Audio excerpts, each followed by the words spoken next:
Баршаңызға сәлем, менің құрметті YouTube көрермендерім. Всем здравствуйте, мои дорогие YouTube зрители. Мен сіздермен бүгін керемет осындай бризольдің рецептімен бөліскелі отырмын. Қажетті заттар: қима, тауықтың етінің қимасы, және де картоп, сарымсақ, нан, кішкене ғана сүт қосамыз. Я брала два вида фарша, у меня куриный и говяжий. Міндетті түрде үкіштің осындай майда көзден өткіземіз картопымызды, себебі сәл ірі көзден өткізетін болсақ, ол фарштың ішінде піспей қалады. Картофель обязательно натереть на мелкой терке, потому что в фарше он не приготовится должным образом. Қимаға мен жұмыртқа қоспаймын, ұн қоспаймын. Себебі бризоль онсыз да жұмыртқаға пісіріледі. Қимаға қосудың қажеті жоқ. Және де ескертетін жайт, бұл жерде тауықтың қимасын алғаным бризолімізға керемет жұмсақтық береді. Егер де сіздерде дайын тауықтың қимасы болмаса, қолдан жасап алуға болады. Тауықтың бауыры мен жүрек етінен алып жасасаңыздар болады. Кішкене ғана сан етінен де қосуға да болады. Тек қана кеуде етінен жасау ол құрғақ қылып жібереді. Ал картоп пен нан бризольді одан сайын дәмді етеді. Так как бризоль уже обжарен в яйцах, добавлять его в фарш не нужно. А куриный фарш придает нашей бризоли чудесную мягкость.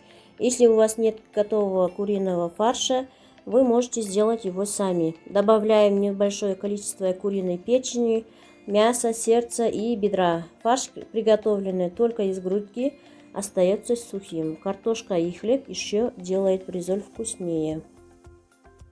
Қиманы міндетті түрде осындай тәсілмен біріктіретін боламыз. Нам необходимо обязательно хорошенько отбивать фарш, чтобы у нас плотная масса была. Вот такой должен быть фарш. Енді бір ыдысқа осылай ұнды кішкене себелеп алып, қолымызды да ұнға малып алып, домалақтап бризольдің формасын келтіреміз. 80 не болмаса 100 граммнан алуға болады.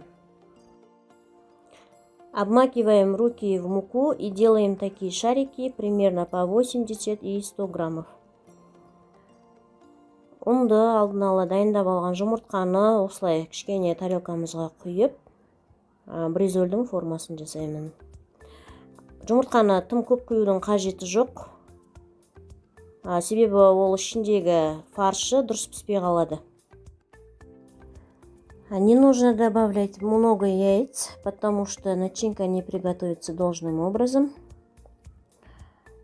Кішкене ғана осылай жайып алып, онға қалған бөлікті жұмыртқаның үстіне жаю керек. Егер де ұнды көп шылай берсек, онда май тез күйіп кетеді. Немного обмазываем бризоль на муке, затем обваливаем на яйца. Если муки много, то масло быстро сгорит. Кейбір кісілер бризольді целлофан пакетпен жаяды, бірақ ол үшін пакетті жиі ауыстырып тұру керек. Некоторые выкладывают бризоль целлофаном, но для этого приходится часто менять пакет. Осылай екі бетін әдемілеп піскенше 2-3 минуттай аударып отырамыз. Вот так будем жарить с двух сторон. Және де бризольді ыстықтай күйінде бірден орауға тырысамыз. Алдын ала туралып дайындалып қойған қияр мен қызанағымызды кішкене майонез қосып жіберіп, осылай жағып, ыстықтай орап аламыз. Егер де суып қалса, онда кішкене оралуы қиындау болып қалады. Мы можем завернуть его быстрее, когда наш бризоль будет очень горячим, потому что его будет сложнее завернуть, когда он остынет. Менде барлығы 12 бризоль шықты. Астарыңыз дәмді болсын. Кез келген гарнирмен ұсына бересіздер. У меня общее количество вышло 12 штуков. Можете подавать любым гарниром. Всем приятного аппетита.